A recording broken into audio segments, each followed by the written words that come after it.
Really, we have to understand our history. But we also have to understand the threats to our civilization that is coming place. And we have to have a united response to it. In private conversation, everybody talks to me about Muslims and the dangers they pose and so on. Well, I suppose they are looking at this terrorism all over the world, and they are not ready like other people to make a distinction. And they generally say in a generic term the Muslims are terrorists, etc. But the fact is, you see, the problem with Muslims is not their terrorism. It's their religion is so clear-cut. And in a sense, we should admire it because they know their mind. We Hindus are the people who don't know their mind. It's like Arjuna sitting in the middle of Mahabharata, in Kurukshetra, saying, "Shall I kill my brother? Shall I not kill my brother?" Or when Karna was down repairing his chariot, and he said, "Shall I kill him now? Is it proper for a Kshatriya to kill him?" Krishna had to tell him each time that he has to do it. So this nagging doubts, the Indians have all kinds of nagging doubts. Whereas the Muslim is very clear-minded. And Muhammad told them the world is in three parts, and the Muslim behavior must be different for each of those parts. First part, he said, is Darul Islam. Darul Islam is where the Muslims are in power. They are in majority, they are in power. And he says there should be no allowance, accommodation for any other religion. So either they must convert or be killed. It's as specific as that in the Sirah and Hadith. So in most of these countries where the Muslims are in power, you can see a total intolerance to the minorities. In Saudi Arabia, we have so many Hindu workers there. Can they celebrate Diwali in Saudi Arabia? No. Can they build a Hindu temple like you are able to build here in the United States? No. Can you even carry the picture of Ramchandra ji in your pocket when you go to work? No. And there are penal offenses if you do it. You can't even have Satyanarayan Puja inside your own house. Now, this is the position of Muslims when they are in majority. When they are in minority, as in India, they are demanding mosques, they are demanding their right to read namaz, the Friday holiday, etc. It's a separate code for marriage, and so on. So what the Muslims demand as a minority, they will not accept to give when they are in the majority. So that's you may not like this point of view, but there's clarity in that mind. And so Muhammad says that when you are in majority, you are not to tolerate any other religion. You must wipe it out. Second is that where the Muslims are not in majority, there Muhammad divided the world into two parts. And that is, first part is, which he called as Darul Harab. Darul Harab is where the Muslims are in a sizable minority, and the majority is divided. The majority is confused, like we are today, like we Hindus are today. There, Muhammad says that the job of the Muslims is to go on demanding more and more concessions by acting collectively, and ultimately reach a point where they are able to transform that the society into a Darul Islam, from Darul Harab to Darul Islam. So when you look at the laboratory experimentation of this, selecting, looking for evidence, you see this very clearly. Take Kashmir. Kashmir is, the valley at least is a majority Muslim area. See what has happened to the minorities there. 500,000 Kashmiri Pandits have been driven out. All the temples have been destroyed to the extent that they can, where it's not protected by central police. And Hindus have hardly any rights. They are discriminated against. They are threatened. In Pakistan, it's very difficult to remain a Muslim. There are a few Muslims there, maybe a few Hindus, or like about 50,000 or so. Some say 500,000, but I don't know.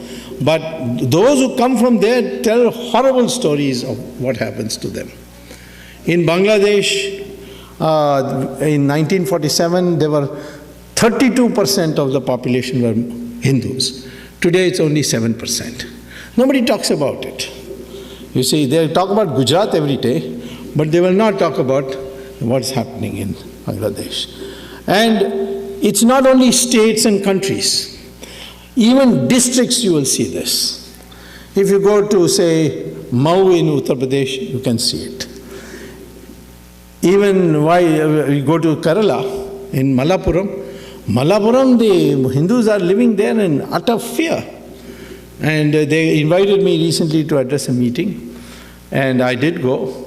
And there I found that even though there's no such provision for such a law, and it's illegal to advocate it, Muslims have laid down a rule there that if any Hindu wants to sell a property in Malappuram, he has to sell it to another Muslim. So this is, you can see in a district. Even smaller you go down to Tamil Nadu. Total population of Muslims in Tamil Nadu is 5%. In one area near Vellore, it's called Mel Visharam, there is a town panchayat.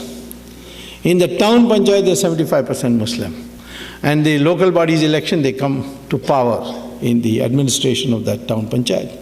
And they will not give any amenities of the town panchayat to these Hindu areas until they agree to convert. So they make it a condition. You convert, we'll give it to you. Otherwise, we'll not give you. I went there and I saw myself what was happening.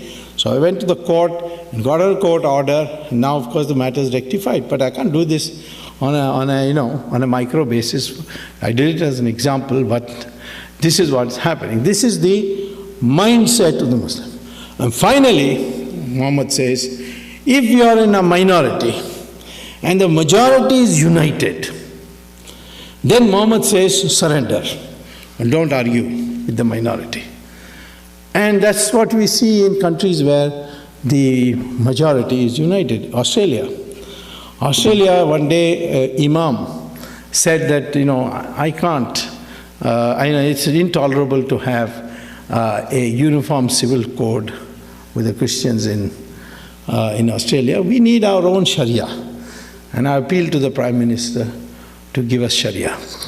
So Prime Minister was a lady, the next day said, if you want Sharia, my recommendation to you is to go and find another country, because in Australia, we are not going to give you a separate code. You will have only a uniform civil code.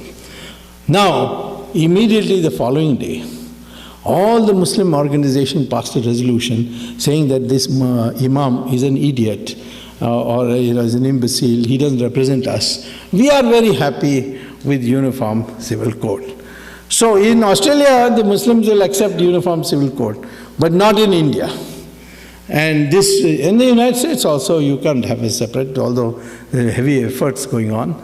So where the majority is united, the Muslim population is advised by Sirah and Hadith to cooperate, collaborate, capitulate to the majority. And I think there's a lesson for us in that unity. What is the problem today in India? There are all the time an accusation that politicians are, appeasing the minority, they are appeasing them to get votes, it's vote bank politics, so on. Well, I have talked to those politicians, like Mulayam Singh, and I told them, what is this that you're doing? So he said, well, I can't get elected unless the Muslims vote for me. Because the Hindus will only vote, only Yadavas will vote for me. Others will not vote for me. So therefore I have to appease them. And the day the Hindus vote as one block, that day I will put on a tika and say, Jai Shri Ram, and come out of my house. Because I am interested in getting vote, and this is the way to get it. And I am telling you today that all this appeasement talk that You people are condemning, I see people condemning politicians for that. I am telling you that the day the Hindus will unite, all these politicians change around. And they will start talking in terms of Hindus and what should be done for them. We are 80% or 80 plus. Even today. And if of this half the population decides to vote for a party which stands for Hindus, that party will get more than majority of the seats. Majority is 272, but according to my calculation, you'll get 320 seats in the 544-member House of Parliament. So how is the Muslim responsible for our plight? It is we, for lack of unity, for lack of ability to vote, at least once, twice, as Hindus, and say that we, for the sake of protection of our civilization, we are going to vote for a party which will work for our interests.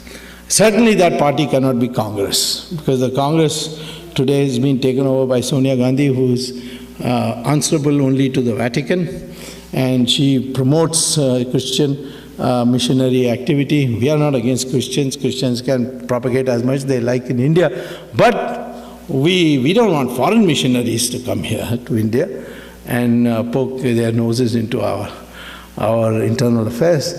But she abets them, she brings them, so obviously voting for them is useless. The only grouping which can possibly work for Hindu interests would be the NDA, and there, of course, I'm hard at work.